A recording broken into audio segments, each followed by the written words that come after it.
देख, सी जो है वो क्या है, एक बेसिक प्रोग्रामिंग लैंग्वेज है ना। सी आया किधर से, सो देखो, है ना। पुराना बोलते हैं लॉजिक बिल्डिंग विद सी, है ना। स्टार्टिंग में एक लैंग्वेज आई थी बीसीपीएल, जिसमें मैथमेटिकल ऑपरेशन होते थे। उसी समय एक लैंग्वेज थी फॉर्ट्रैन, ठीक है, जिसमें साइंटिफिक ऑपरेशंस होते थे। ठीक है, तो ये जो साइंटिफिक ऑपरेशंस है बीसीपीएल में ऐड कर दिया गया। ठीक है, और एक नई लैंग्वेज बनाई गई जिसका नाम दिया गया बी। फिर इसमें प्रोसीजरल प्रोग्रामिंग की फीचर डाली गई, यानी मॉड्यूलर प्रोग्रामिंग, यानी फंक्शन बना बना करके, ब्लॉक बना बना करके रीयूजेबिलिटी की फैसिलिटी डाली गई। ठीक है ना, किसमें, बी में। और उसका फिर नाम क्या दिया गया, सी। ठीक है, जिसका मेन जो यूज था वो यूनिक्स ऑपरेटिंग सिस्टम को डेवलप करने के लिए बनाया गया था, जिसको अभी लाइनक्स के नाम से जानते हैं। क्लियर है। तो कैसे कैसे आया, बीसीपीएल, बीसीपीएल के बाद बी, बी के बाद सी। ठीक है, क्लियर है। हाँ, अब सी एक्चुअल में होती क्या है, तो सी क्या है, बेसिक प्रोग्रामिंग लैंग्वेज है। इसे मिडिल लेवल प्रोग्रामिंग लैंग्वेज भी बोलते हैं, क्योंकि ये हार्डवेयर बेस्ड प्रोग्रामिंग जैसे ग्राफिक ड्राइवर वगैरह, है ना, सिस्टम ड्राइवर वगैरह बनाने के भी काम में आता है। इसीलिए इसको क्या बोलते हैं, मिडिल लेवल लैंग्वेज, क्योंकि, है ना, लो लेवल का कोड, यानी मशीन लेवल की प्रोग्रामिंग इसमें करी जा सकती है। हाई लेवल प्रोग्रामिंग भी है ये, क्योंकि इसमें स्टैंडर्ड इंग्लिश लिख करके कोड करा जाता है। ठीक है, इसे mother programming of all languages भी बोलते हैं, या मदर लैंग्वेज भी बोलते हैं। ठीक है, क्योंकि इसमें बेसिक जो स्ट्रक्चर्स होता है वो हर एक प्रोग्रामिंग लैंग्वेज में यूज होता है। ठीक है ना। आगे स्ट्रक्चर्ड, है ना, प्रोग्रामिंग लैंग्वेज मतलब इसका एक स्पेसिफिक फॉर्मेट है, पैटर्न है, कि जो भी होगा वो मेन के अंदर ही एग्जीक्यूट करेगा। ठीक है, इसलिए इसको बोलते हैं स्ट्रक्चर्ड प्रोग्रामिंग लैंग्वेज। ठीक है ना। प्रोसीजर प्रोग्रामिंग लैंग्वेज मतलब इसमें मॉड्यूल बना बना करके, ब्लॉक बना बना करके आप कोड को लिख करके उसको रीयूज कर सकते हो। ठीक है, और कोई लार्ज टास्क का है कोड, तो उसे छोटे छोटे मॉड्यूल्स में, ब्लॉक्स में बांट करके रख करके भी काम कर सकते हो। समझ गई बात। हम्म। अब इसमें जो तरीका है काम करने का, वो टॉप डाउन, मतलब ऊपर से ऐसे नीचे की ओर फ्लो होगा, इसको बोलते हैं टॉप डाउन अप्रोच। ठीक है, जब इसमें प्रोग्राम चलाएंगे तो उसका इंटरनल प्रोसेस होगा क्या, वो देखो, इसे बोलते हैं इसको प्रोग्राम कंपाइलेशन प्रोसेस या आर्किटेक्चर ऑफ सी। सबसे फर्स्ट जो हम कोड लिखेंगे ना, ये वाला, इसको बोलते हैं सोर्स कोड। ठीक है, क्या बोलते हैं, सोर्स कोड। ठीक है, उसके बाद जब उसको हम यहाँ से रन करेंगे ना, तो सबसे फर्स्ट हमारा कोड क्या होता है, कंपाइल होता है। क्या होता है, कंपाइल में क्या होता है, पूरा का पूरा code at a time read होगा। किसके थ्रू, एक सॉफ्टवेयर टूल के थ्रू, जिसको बोलते हैं कंपाइलर। ठीक है, क्या बोलते हैं, कंपाइलर। ये क्या करता है, होल सोर्स कोड को एट ए टाइम रीड करेगा, कंपाइल करेगा, जो भी एरर वगैरह होगा, सिंटैक्स वगैरह, वो सब सारा चेक करेगा। ठीक है, और फिर क्या बनाएगा, इंटरमीडिएट कोड, और उसे क्या बोलते हैं, ओबी, ये ऑब्जेक्ट कोड। ठीक है, ये स्टैंडर्ड कोड जो था आप इंग्लिश में लिखेंगे, इसका एक्सटेंशन देंगे डॉट सी। जब फाइल यहाँ पे होगी सेव, इसको डॉट सी से सेव अपन करेंगे। ठीक है, और जब कंपाइल हो जाएगा कंपाइलर के थ्रू, तो जो कोड बनेगा वो उसका एक्सटेंशन क्या होगा, डॉट ओबीजे। ठीक है, अब ये कोड इंटरमीडिएट कोड बन गया, मतलब एरर वगैरह फ्री है, सब कुछ हो गया चेक। अब इसको एग्जीक्यूट करवाना है, रन करवाना है, आउटपुट जनरेट करना है। तो उसके लिए क्या करेंगे अपन, एक और सॉफ्टवेयर टूल यूज होगा, कंपोनेंट, जिसको बोलते हैं इंटरप्रेटर। क्या बोलते हैं, इंटरप्रेटर। ये क्या करता है, इस कोड को लाइन बाय लाइन पढ़ता जाएगा और आउटपुट जनरेट करता जाएगा, और उसे मशीन कोड या एग्जीक्यूटेबल कोड में कन्वर्ट कर देगा, जिसका एक्सटेंशन होगा डॉट ई एक्स। बात समझ आई। मतलब क्या हो रहा है, पहले सोर्स कोड यानी यूजर कोड, जो स्टैंडर्ड इंग्लिश में रिटर्न होता है यूजर के द्वारा। दूसरा, कंपाइलर क्या करेगा उसे, है ना, ये एक टूल होता है जो होल सोर्स कोड को एट ए टाइम रीड करके कन्वर्ट करेगा इंटरमीडिएट कोड या ऑब्जेक्ट कोड में। ठीक है, जिसका एक्सटेंशन डॉट ओबीजे होगा। और उसके बाद क्या, इंटरप्रेटर यूज होगा, जो क्या करेगा, कंपाइल हुए कोड को लाइन बाय लाइन, है ना, पढ़ेगा और कन्वर्ट कर देगा एग्जीक्यूटेबल कोड में। ठीक है, मतलब ऐसे चलता है। ठीक है, अपना क्या रहेगा इंटरनली जब, हाँ ये इसलिए प्रोसेस होगा तो ठीक है ऐसे चलेगा। स्टार्टिंग में सोर्स कोड जो इंग्लिश में लिखा हुआ है, कंपाइलर उसको कंपाइल करेगा, ठीक है ना। फिर उसके बाद इंटरप्रेटर, फिर यहाँ पे डिबगर वगैरह भी यूज होता है जो एग्जीक्यूट करवाएगा कोड को, ठीक है।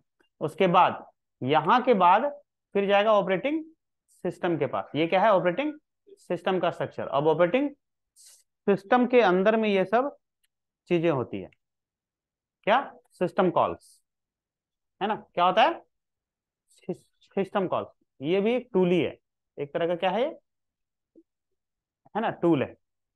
और ठीक है, अब उस ऑपरेटिंग सिस्टम के अंदर में जो सिस्टम है ना कॉल्स, वो फिर जाएगा कर्नल के पास। किसके पास, कर्नल को इंस्ट्रक्शन देगा, है ना, जो भी कोड में लिख रखा है, ठीक है। वो फिर कर्नल जा करके अपने रेलिवेंट ड्राइवर को इंस्ट्रक्शन देगा, फिर रेलिवेंट ड्राइवर रेलिवेंट हार्डवेयर को इंस्ट्रक्शन देगा।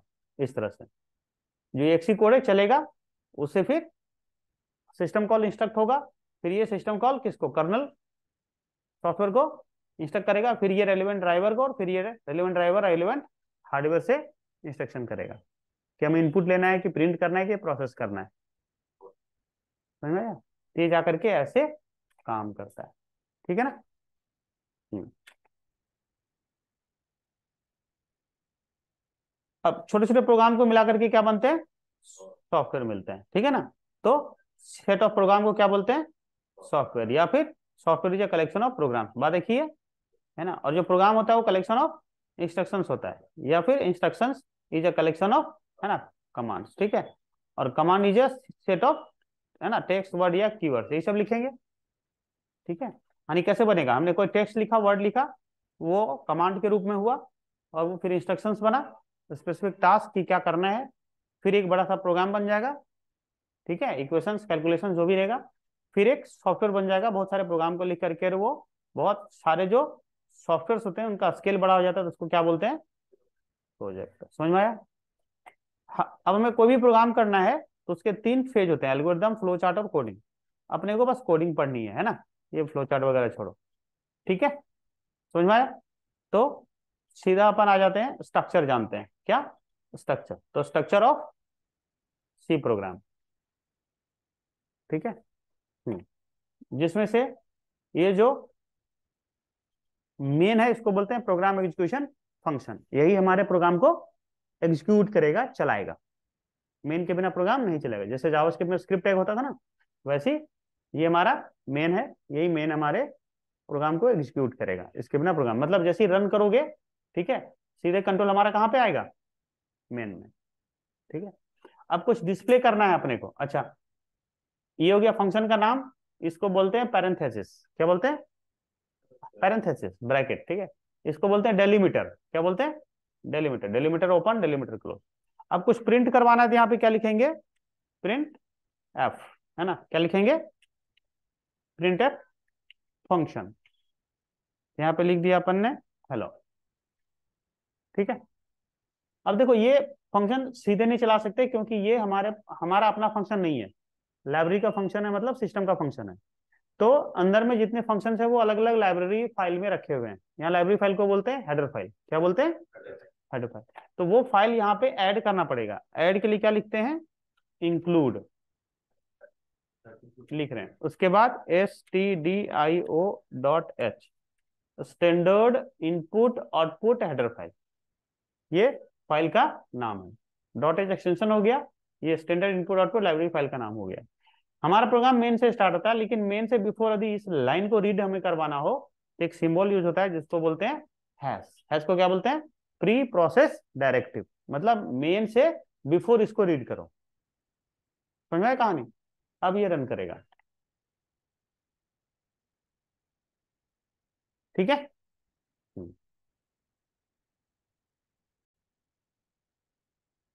अब कोई वैल्यू प्रिंट करवाना है ना, तो यहाँ पे ऐसे लिखना पड़ेगा, ठीक है। अभी जैसे यहाँ पे लिखोगे 8+9, ये एरर देगा, ऐसे नहीं कर सकते, ठीक है। इसका स्ट्रक्चर थोड़ा सा दूसरा होता है। सबसे फर्स्ट इसका बताना पड़ेगा टाइप, है ना। क्या बताएंगे ठीक है, तो उसको फॉर्मेट स्ट्रिंग के स्ट्रक्चर में लिखना पड़ेगा। तो यहाँ पे लिखते हैं %d या फिर %i, I for integer, I for integer, ऐसे। तो हमें सबसे फर्स्ट जानना होगा कुछ चीजें, यहाँ पे वो देखो, है ना, वो क्या जानना है, data type. Data type primitive और नॉन प्रिमिटिव। प्रिमिटिव का मतलब अंदर में क्या होता है, प्री डिफाइंड या सिस्टम, जिसमें इंट, फ्लोट, है ना, चार, डबल, वॉइड, ये सब होता है। नॉन प्रिमिटिव के अंदर में ड्राइव्ड और यूजर डिफाइंड। ड्राइव के अंदर में क्या होता है, एरे और पॉइंटर आता है, ये बाद में चैप्टर आएगा। यूजर डिफाइंड में, है ना, यूजर क्रिएटेड यानी कस्टम डेटा टाइप, जैसे स्ट्रक्चर, यूनियन, इन्यूमरेटर वगैरह यूज करके बनाएंगे। ठीक है, अब प्रिमिटिव जो टाइप्स हैं उसमें देख लो, इंट, फ्लोट, कैर, डबल। इसका जो सिंबल होता है वो होता है %d या %i। फ्लोट का %f, चार का %c, और डबल का %z। ठीक है ना। हम्म। वेरिएबल का डेफिनेशन वही है, यहाँ वेरिएबल डिक्लेयर ऐसे करते हैं, पहले डेटा टाइप देना पड़ता है, जैसे वहां लिखते थे जावास्क्रिप्ट में वेर, यहाँ पे लिखते हैं इंट a, फ्लोट b, इस तरह से।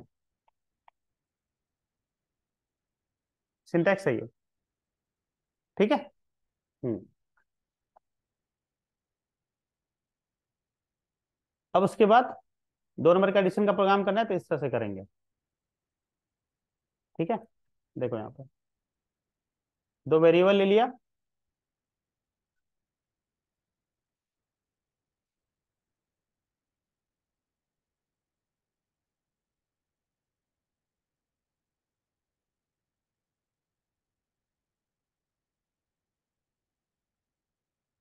इंटीजर टाइप का वैल्यू ले लिया, एडिशन कर दिया।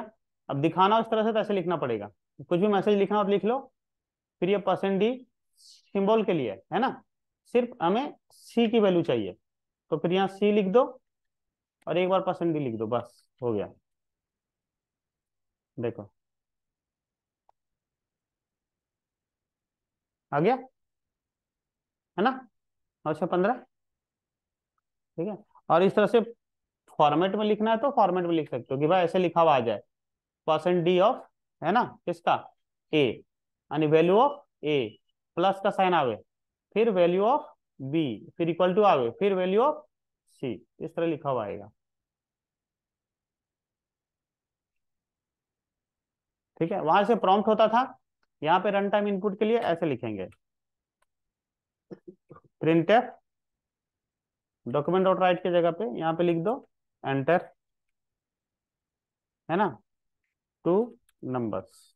ठीक है, इनपुट के लिए लिखेंगे यहाँ पे स्कैनफ, वहां प्रॉम्प्ट होता था, यहाँ पे स्कैनफ होगा। %d, %d दो है ना, तो 2 बार %d, फिर address of A, comma address of B. अब देखो यहाँ पे पूछेगा वैल्यू, पूछ रहा है, 2 नंबर ले लो, आ गया। ठीक है, 8, 5, 15 क्यों आ रहा है,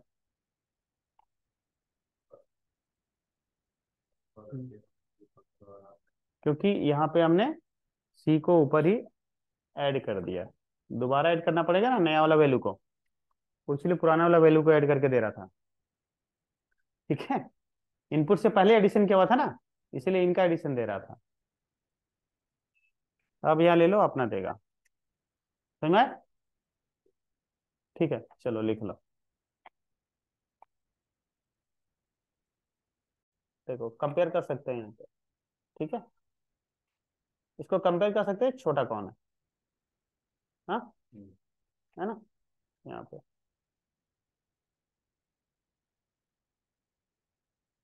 सेम है, वही है। यहाँ पे क्या लिखेंगे, इफ, हाँ, ए लेस देन बी। ठीक है, यहाँ पे क्या लिखेंगे, प्रिंटफ, क्या, हम्म, ए, इधर ही आएगा, लिख सकते हो, ठीक है।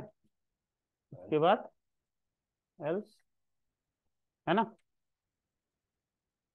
प्रिंट क्या,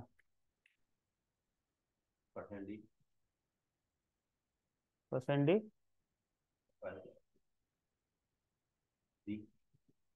है ना।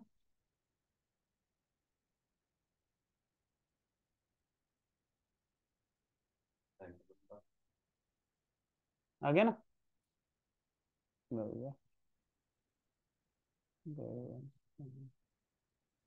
अटक गया। चलो लिखो, देखो और करके देखो।